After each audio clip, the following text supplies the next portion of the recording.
Para eles, a matéria é a única realidade. Assim, na vida ressurreta deveria prevalecer as mesmas condições da vida terrena. Para eles, tudo existe por causa dessa materialidade aqui. Então, as regras, se tiver essa tal de ressurreição, isso aí é o pensamento deles, viu? Se tiver mesmo, existir mesmo essa tal de ressurreição, as regras que vão ser infringidas ali, que tem que ser observadas ali, tem que ser as mesmas na nossa vida material aqui cá. Era isso que eles pensavam, da vida terrena. E aí, então, eles vão agora buscar um assunto, para então, através de uma história, chamar a atenção de Jesus e ver no que pode dar. Então, vamos lá, capítulo 22 de Mateus. Agora o versículo... sim, agora eles vão contar a história para Jesus. Já lemos 24? Não, né? 24, 25, 26 e o 27. Não, até o 28, faz favor. Quem vai ler até o 28? Dizendo, mestre, Moisés disse, se morrer alguém não tendo filho, casará o seu irmão com a mulher dele e suscitará descendência a seu irmão. Ora, houve entre nós 7 irmãos, e o primeiro, tendo casado, morreu, e não tendo descendência, deixou sua mulher ao seu irmão. Da mesma sorte, o segundo e o terceiro, até o 7º. Por fim, depois de todos, morreu também a mulher. Portanto, na ressurreição, de qual dos 7 será a mulher, visto que todos a possuem? Então, quer dizer, eles agora vão falar, bom, então agora nós vamos pegar Jesus, porque ele não vai conseguir resolver essa demanda aí para eles. Na mente deles, como é que vai ser isso? Tem a lei de Moisés, que é a lei do levir, é a lei do cunhado. Ele agora vai ter que resolver o problema. Como é que vai ficar isso aí? Como que vai ficar essa atitude, essa ação aí? Então vamos... Nos livros que nós chamamos de apócrifos, que só tem na Bíblia, na Septuaginta, que é o que a Igreja Católica usa, tem uma história interessante, quer ver?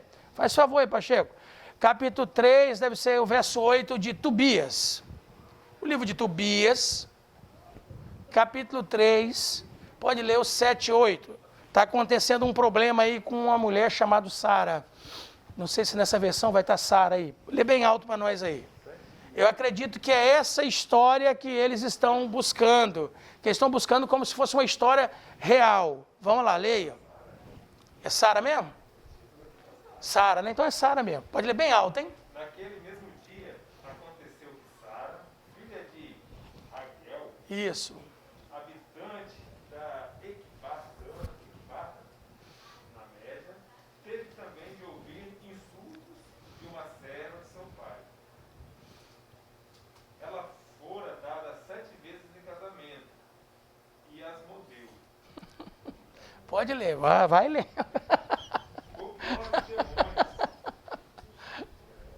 Credo, né? Pode ler, vai ler. Para seus maridos, um após o outro, antes que se tivesse unido a ela como esposas. A serva lhe dizia, és tu que matas teus maridos? Já foste dado a 7 homens, e não foste feliz sequer uma vez. Queres castigá-los por terem morrido teus maridos? Vai procurá-los, e que nunca se veja a ti filho nem filha. Viu que maldição? Que serva braba, né?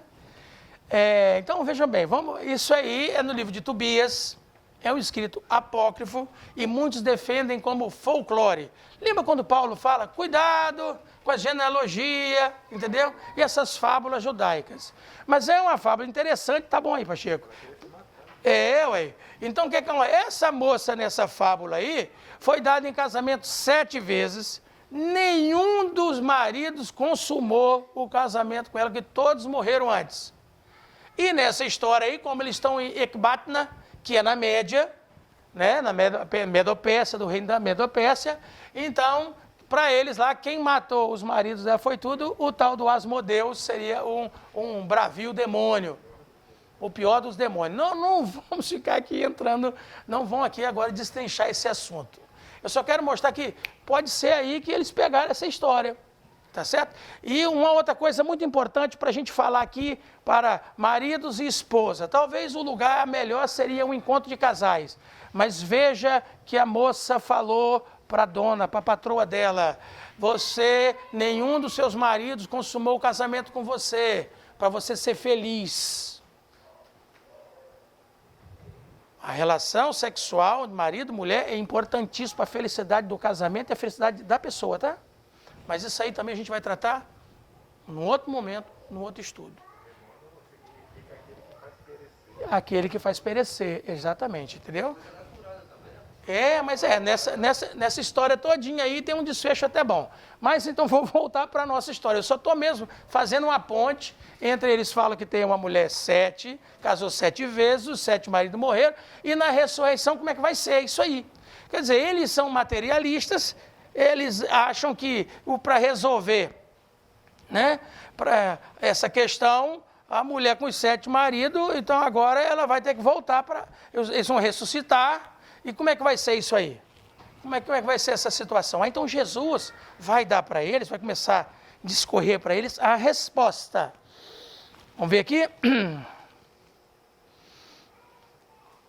Nós lemos o 28, que pergunta, na ressurreição, de qual dos 7? Já lemos, né? De qual dos 7 vai ser essa mulher, visto que todos possuíram? Porque nós entendemos que eles não acreditam em ressurreição, eles não acreditam em anjos. Mas se tiver essa história aí que vocês estão falando, essa mulher vai ser esposa de quem? Aí vem a resposta de Jesus. Vamos ver aqui a resposta? 29 e 30. 29 e 30, vamos lá. Jesus, porém, respondendo, disse: errais, não conhecendo as Escrituras, nem o poder de Deus. Porque na ressurreição nem casam, nem são dados em casamento, mas serão como anjos no céu. Entendeu? Não, só até aí. Então, o que aconteceu? Quando Jesus fala para eles assim, vocês não estão conhecendo a Escritura, nem o poder de Deus, na ressurreição nem se casam, nem se dão em casamento, mas serão como os anjos no céu. Eu fico pensando nos fariseus do lado. Quando os fariseus que estão perto dos seus ouvem aqui, eles falam, yes! Agora quero ver vocês, né, se lidar com esse moço aí. Porque o fariseu acreditava na ressurreição e acreditava nos anjos. Né? Mas isso não quer dizer que o fariseu também não ia continuar querendo pegar Jesus pelo pé, né? Que a história continua, ainda tem mais questões aí, vamos ver, os fariseus, eles não se deixaram, já que resolveu, aí nós vamos ser amiguinho dele, não, ninguém estava querendo amizade com Jesus, entendeu? Quando Jesus está chamando a atenção aqui, chamando a atenção, como ele chamou aqui, das pessoas não conhecerem as Escrituras direito vocês não conhecem a declaração de Jesus, né? Errais não conhecendo a Escritura, nem o poder de Deus. Então, para mim, eles se valeram da história folclórica de Tobias, tá certo? E Jesus quer dizer o que com eles? Olha, quem tem um conhecimento só superficial da Bíblia, não conhece o poder de Deus. Quem está ali só naquele leitinho, naquela coisa assim bastante superficial, vai perdendo a oportunidade de conhecer mais aprofundadamente a palavra de Deus e a verdade de Deus. Os saduceus só faziam uso da Torá. No Antigo Testamento, eles tinham apenas o uso da Torá. E muitos dizem que eles usavam até os outros livros, mas a grande maioria dos estudiosos, eles dizem o seguinte, eles só usavam mesmo o Pentateuco. E quando a gente lê o Pentateuco, que são os 5 primeiros livros da Bíblia Sagrada, e escrito por Moisés, realmente não trata dessa questão de ressurreição. Viu, gente? Essa questão de ressurreição não trata no Pentateuco.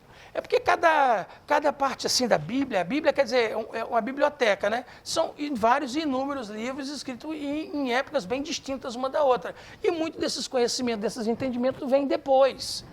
Quando a gente lê o restante do Antigo Testamento, a gente vê mesmo assim, Daniel 12. que fala de ressurreição? Para muitos autores e estudiosos, Daniel só vai ser escrito no 2º século, antes de Jesus, o ano 160 e pouco. Eu discordo. Daniel é citado por Ezequiel, e para mim o Daniel que Ezequiel, o profeta Ezequiel fala, é o profeta Daniel que a gente lê o livro, os escritos de Daniel. Entendeu? A história de Sadraque, Mesaque e Abednego ali é uma história real do que aconteceu com eles ali, Daniel, no tempo de Nabucodonosor. Então, os livros de Daniel, muito antes do que eles afirmam ser. Mas, independente disso, quando a gente toma ali o Antigo Testamento, você tem em Daniel isso aí. Então, havia um lugar de apoio para os saduceus, nesse momento, até esse presente momento. Está entendendo? Mas porque eles desapercebiam do restante dos outros livros que a Bíblia estava apresentando dando já aquelas dosagens homeopáticas para que eles entendessem e fossem, então, entendendo e compreendendo este processo. Nem tudo foi ensinado de uma vez só. Nem para eles no Antigo Testamento e nem para os outros no Novo Testamento. Porque até Jesus falou para os discípulos, eu tinha muita coisa para falar para vocês, mas se eu falar agora, vocês não vão suportar. Então tem muitas coisas que deveriam vir com o tempo para entender e compreender. Então quando Jesus apresenta, vocês estão errando, essa leitura superficial, esse conhecimento superficial de vocês, impedem de vocês tirar tudo o que podiam tirar da Escritura Sagrada para aprender de Deus e das coisas de Deus. Porque vocês julgam impossível Deus ressuscitar alguém. O mundo para vocês é só esse mundo material, só essas coisas materiais. Tanto é que agora para vocês, as regras que vão organizar o mundo todo do novo céu, nova terra de Deus, são as mesmas regras materiais humanas daqui. E aí com essa palavra Jesus falou, não é assim não. Para Jesus a questão da mulher ter tido 7 maridos é irrelevante. Uma vez que Jesus está sempre admitindo que o mundo eterno, ele é como? Ele é espiritual e imaterial, ele foge a essa condição comum. Tanto é que ele chega a citar lá em 1 Coríntios 15, quando ele diz, planta-se corpo carnal, ressuscitará corpo espiritual. Como que vai ser, que forma, como é que vai ser, isso é uma coisa que Deus vai resolver com a humanidade, como que vai ser. Mas isso é importante a gente saber que Jesus também está lidando com isso. Então, Jesus está demonstrando o quê? Olha, o casamento é para a propagação da raça, então isso tudo é necessário, num mundo em que a morte é um fator permanente. E agora, no novo céu, na nova terra e na ressurreição, essas são questões assim, totalmente desnecessárias, numa existência que tem a principal característica, a ausência da morte. Pastor, o tempo do verbo aí é o mesmo do examinar as escrituras, então. Jesus ele não está mandando examinar, ele está dizendo que vocês estão examinando e não estão entendendo o que vocês estão lendo. Para Jesus mandar alguém examinar, ele tinha que falar examinai, e o verbo ia ter que estar no imperativo. Não é isso que acontece. Ele está chamando a atenção. Vocês lê, e não estão chegando à conclusão que deveriam chegar a respeito do assunto. Exatamente isso aí. Entendeu? Então agora, quando a gente vê isso aqui acontecendo, quando a gente vê o que está se passando aqui, nesse sentido, o que está acontecendo aqui dessas conversas com Jesus, então ele agora começa um outro assunto com eles. Olha aí o 31 e o 32 e o 33. Só que esse assunto a gente só vai estudar no sábado que vem. Ele vai ficar umas cenas para um próximo capítulo. Vamos ler lá, 31, 32 e 33. Quem vai ler?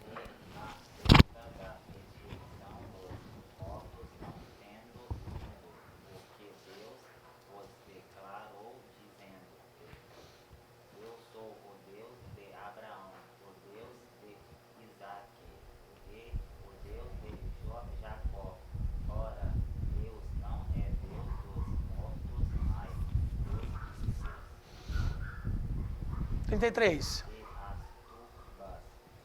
ouvindo isto, ficará Maravilhados da sua. doutrina. Então a doutrina de Jesus começa a explicar como essas coisas acontecem. E ele agora vai dizer, olha, Deus é o Deus da vida.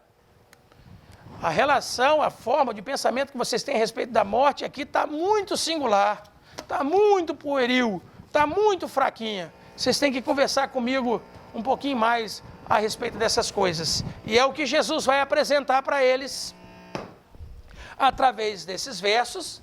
E nós, na semana que vem, então, vamos fazer o estudo em cima destes versículos e mais alguns apanhados bíblicos para a gente entender bem do que é que Jesus está falando, como é que essa relação Deus-homem, vida-morte, como é essa coisa toda aí. Que o Senhor nos abençoe e nos dê um sábado maravilhoso, no nome de Jesus.